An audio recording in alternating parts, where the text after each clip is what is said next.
하나님 말씀 마가복음 12장 13절에서 27절 말씀입니다. 신약성경 75면입니다. 마가복음 12장 37절에서 12장 13절에서 27절입니다. 함께 하나님 말씀을 함께 합독하시겠습니다. 그들이 예수의 말씀을 책잡으려 하여 바리새인과 헤롯 땅 중에서 사람을 보내매 와서 이르되 선생님이여 우리가 아노니 당신은 참되시고 아무도 꺼리는 일이 없으시니 이는 사람을 외모로 보지 않고 오직 진리로서 하나님의 도를 가르치심이니이다. 가이사에게 세금을 바치는 것이 옳으니까 옳지 아니하니까 우리가 바치리까 말리까 한데 예수께서 그 외식함을 아시고 이르시되 어찌하여 나를 시험하느냐 데나리온 하나를 가져다가 내게 보이라 하시니 가져왔거늘 예수께서 이르시되 이 형상과 이 글이 누구의 것이냐 이르시되 가이사의 것이니이다. 이에 예수께서 이르시되 가이사의 것은 가이사에게 하나님의 것은 하나님께 바치라 하시니 그들이 예수께 대하여 매우 놀랍게 여기더라.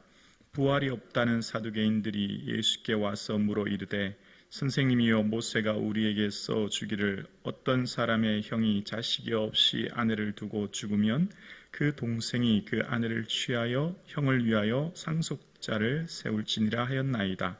칠형제가 있었는데 마지가 아내를 취하였다가 상속자가 없이 죽고 둘째도 그 여자를 취하였다가 상속자가 없이 죽고 셋째도 그리하여 일곱째가 다 없었고 최후의 여자도 죽었나이다.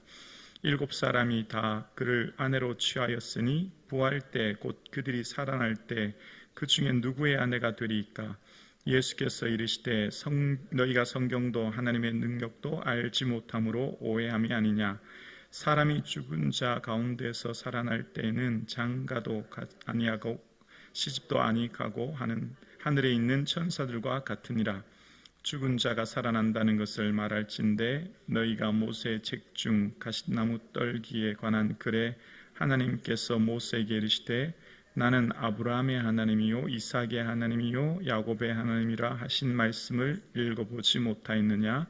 하나님은 죽은 자의 하나님이 아니요 산 자의 하나님이시라. 너희가 크게 오해하였도다 하시니라. 아멘. 하나님의 은혜와 사랑이 충만한 새로운 한 주간 되기를 주님의 이름으로 축복합니다. 아멘. 예수님은 나귀를 타시고 예루살렘에 들어가셨습니다.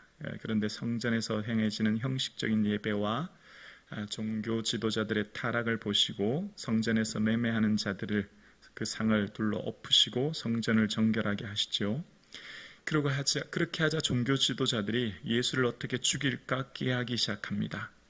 그렇게 종교 지도자들은 예수님을 살해 모의를 하고 그 이후에 다시 예수님께서 행하시는 그것에 대해서 무슨 권위로 당신은 그런 일을 합니까? 라고 질문하는 그 질문 앞에 오늘 본문의 앞달락 포도원 농부의 비유를 들어 설명하시면서 주인 행세를 하는 종들이 결국 주인을 행세를 하는 종들이 그 포도밭 또 그 소출이 다 자기 거라고 착각하는 그들에게 주인이 왔을 때 그들을 진멸한다라고 하는 비유를 들어서 말씀하십니다. 그 비유를 들어서 말씀하시는 것을 들은 종교 지도자들은 12장 12절 그러니까 오늘 본문 앞달락에 자기들을 가르쳐 말씀하시는 줄 알게 되었다는 거예요. 그리고 또다시 이제 예수님을 죽이려 하는 내용입니다. 그러니까 끊임없이 종교 지도자들은 예수님이 메시아 되심을 알지 못하고 예수님을 죽이려고 하고 예수님을 어떻게든 해하려고 꾀하는 상황이 되었고요. 그래서 오늘 본문 13절에 시작할 때 그들이 시작합니다. 그들이 누구였습니까? 종교 지도자들이죠. 그 종교 지도자들 그들이 시작하는 오늘 본문은 그들이 예수님을 책잡고자 해서 당시에 법률 전문가인 바리새인과 정치 전문가인 헤롯 땅을 몇 사람을 보냅니다. 그렇게 보내서 예수님께 이제 시험하기 위한 이야기를 오늘 본문 하는 것이 이 조세의 문제입니다. 세금의 문제지요. 처음에는 아첨의 말로 예수님께 대해서 하나님 사람을 외모로 보지 않으시는 진리로 도를 가르치시는 주님이라고 아첨의 말로 이야기한 후에 가이사에게 세금을 바치는 것이 옳습니까? 옳지 않습니까? 이제 그렇게 질문하기 시작합니다. 예수님의 답변은 로마 정부에 대한 첫 번째 입장을 밝히는 내용입니다. 그런데 이 종교 지도자들은 로마 황제에게 세금을 바치는 것이 옳다, 그렇게 얘기할 의도로, 그런 답변을 기다릴 의도로 기다려서 질문을 했고, 만약 예수님이 그렇게 말씀하시면 예수님을 이제 밝히는 것이, 로마의 정부에게 세금을 바치는 것이 옳지 않다, 이제 반대 입장을 밝힐 것을 기다렸고, 그러면 이제 고발할 의도로 그렇게 질문을 한 거죠.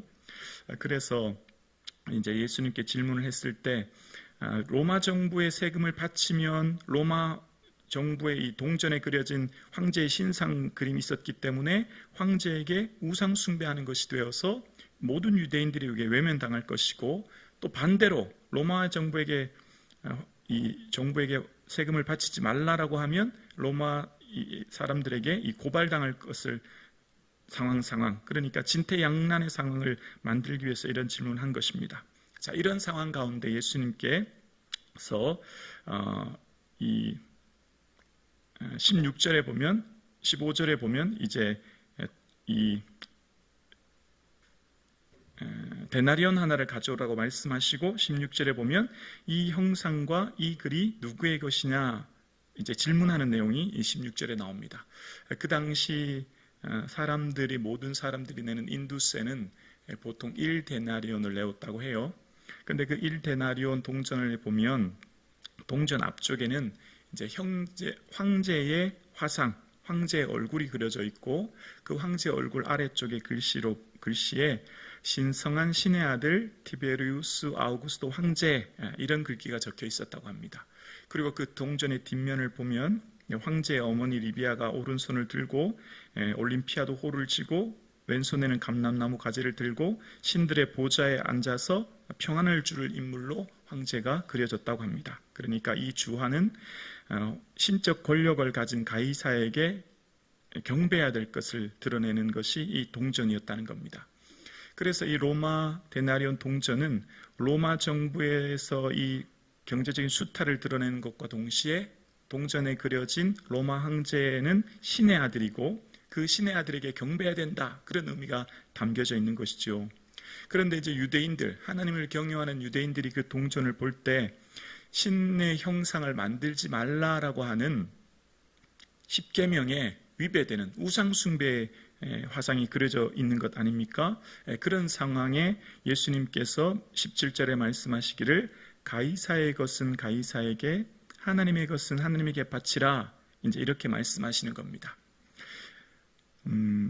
가이사의 것과 하나님의 것을 말씀하고 계시는데요, 우리가 생각할 때는 가이사의 것은 세속적인 것, 무슨 세속적인 정치 경제 일들, 또 하나님의 것은 영적인 일들, 하나님께 드려지고 거룩한 데 쓰이는 것, 이렇게 생각할 경우가 많은데, 오늘 본문의 이 17절의 중요한 구절이 하나님께 바치라라고 하는데요, 이 바치라라고 하는 원어의 뜻은 돌려주다, 되돌려주다, 이런 의미가 있는 거예요. 그러니까 하나님의 것은, 하나님은 이 세상의 모든 것들, 땅과 지구, 하늘과 땅의 모든 충만한 것이 다 하나님의 것이죠. 로마와 이 세상의 모든 것을 통치하시는 분, 가이사까지도 통치하시는 분이 하나님이시고, 또 가이사의 것이라고 하는데, 가이사의 것은 가이사의 형상이 그려진 그 주화 안에 황제 숭배 사상이 담겨진 그 우상 숭배의 더러움이 물들어 있는 그 주화, 그것은 가이사에게 돌려줌으로써 이 땅을 정결하게 정화시켜야 된다, 그런 의미가 있는 겁니다. 그러니까 이 조공의 문제, 세금의 문제는 이 땅의 우상 숭배로부터 그 조화에 그려진 우상 숭배를 제거하여 추출을 함으로써 이 땅을 정결하게 해야 된다라고 하는 하나님의 의미, 예수님의 의미가 담겨져 있는 거예요. 그래서 이 조세의 문제를 통해서 하나님은 온 우주 만물을 통치하시고 다스리시는 분이다라고 하는 의미가 담겨져 있고, 이제 그것을 말씀하시는 거죠. 기독교는 무력으로 세상을 정복하는 혁명적인 그런 단체와 그룹이 아닙니다. 그렇다고 우리가 가진 이 믿음, 우리가 가진 이 신앙생활을 영적이고 개인적인 일만 국한시키는 종교도 아닙니다. 그래서 기존에 타락한 이 세상의 지배 문화에 복종하거나 동조하는 이 문화 세력도 아닙니다. 예수님께서는 그 시대 모든 로마와 종교 지도자들 비판을 망설이지 않으셨고 제자들도 그 고난의 길을 감으로 단호히 맞섰던 것처럼 하나님의 주권은 이 세상 모든 것을 통치하시고 다스리시는 분이시고 그 통치하고 다스리시는 주권적인 하나님의 은혜를 우리는 고백하며 사는 것이 우리의 신앙이고 우리의 믿음인 거죠.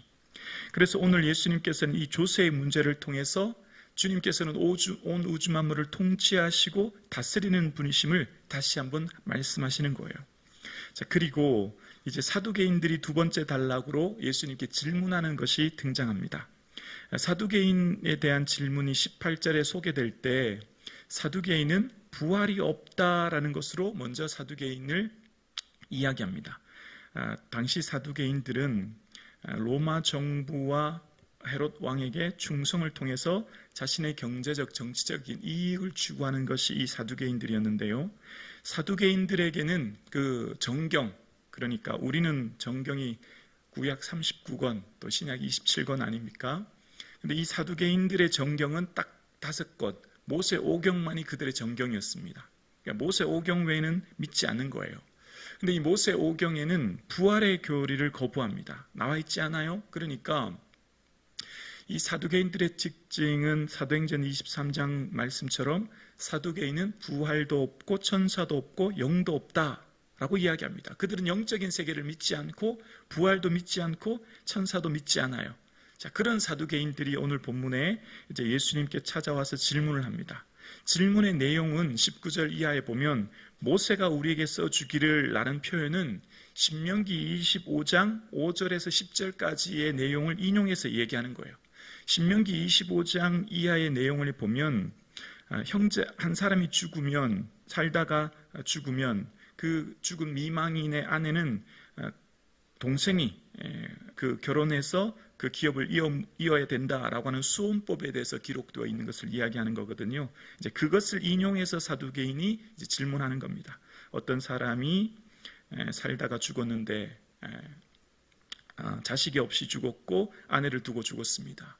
그래서 그 둘째가 그 아내와 결혼했고 그렇게 7째까지 결혼하게 되었는데 마지막 부활 때 그러면 누구의 아내가 되겠느냐, 이제 그 얘기를 오늘 본문에 하는 것이죠. 자, 그래서 부활 때 누구의 아내가 되겠느냐라고 하는 말씀 앞에 예수님께서는 이제 성경을 너희가 오해했다라고 하시면서 25절에 이런 말씀을 하세요. 사람이 죽은 자 가운데서 살아날 때는 장가도 아니가고 시집도 아니가고 하늘에 있는 천사들과 같으니라 라고 말씀하시죠.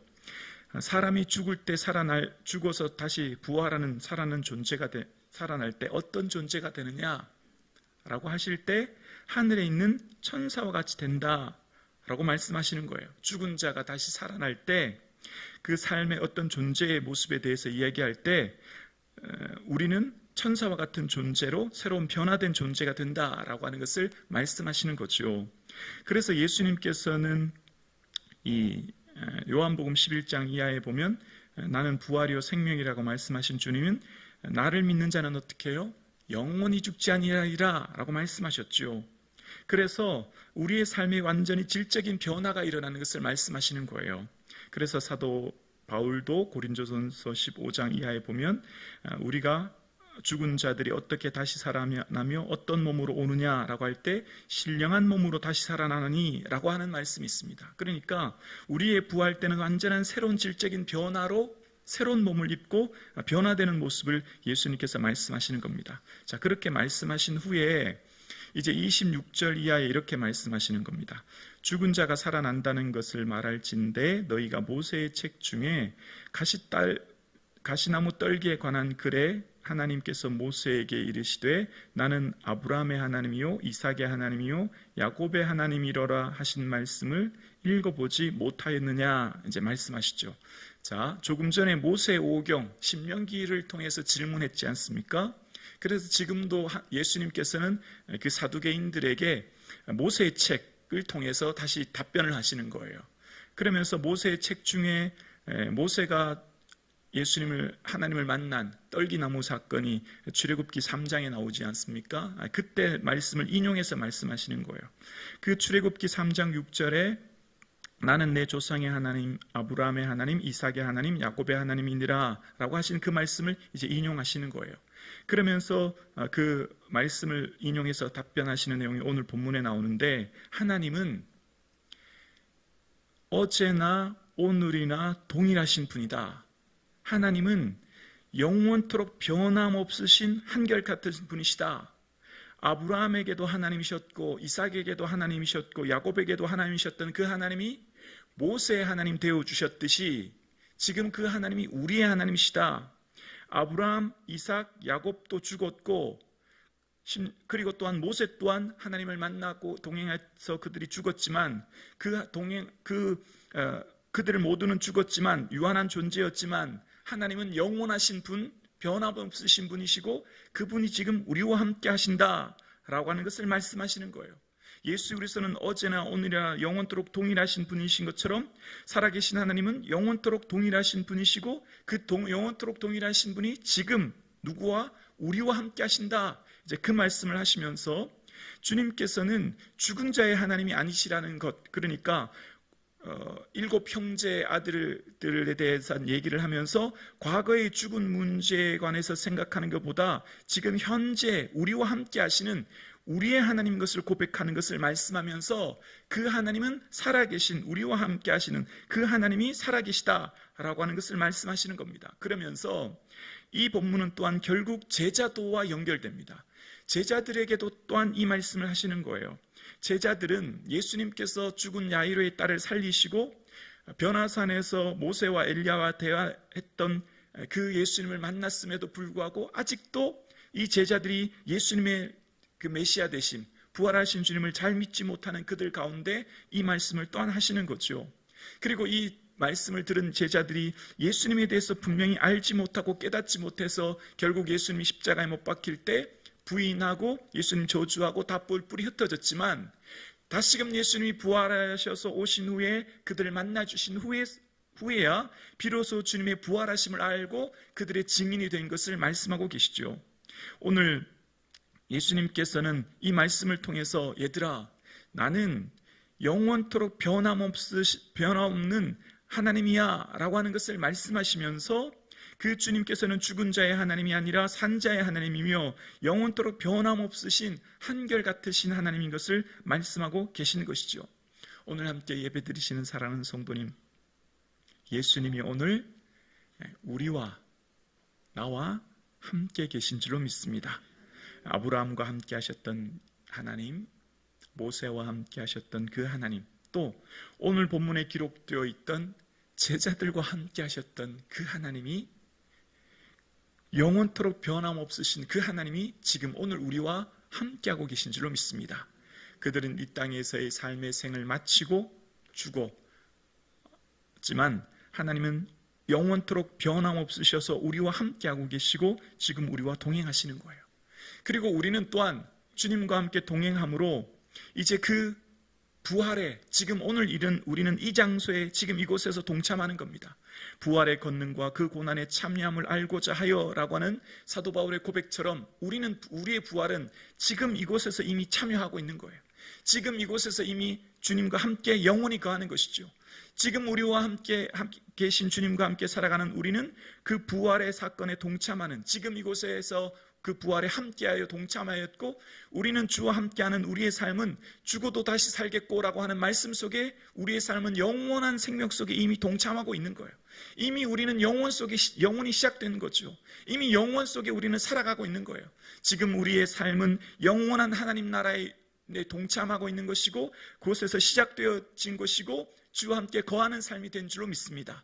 그러므로 지금 우리의 삶이 주와 함께 동행하는 이 삶, 우리 함께 내주 역사하시는 주와 함께 거하는 우리의 삶이 얼마나 기쁘고 감사한지를 깨달아 알아 주님의 은혜 안에 기뻐하며 감사하는 이 삶 되어질 수 있기를 주님의 이름으로 축원합니다. 우리는 부활에 동참하게 되었고 영원한 생명에 동참하게 되었고 영원하신 하나님의 나라에 동참하게 되었고 그 영원하신 하나님이 지금 우리와 함께 하심에 그 은혜를 바라보시며 감사가 충만한 이 하루 되기를 주님의 이름으로 축원합니다.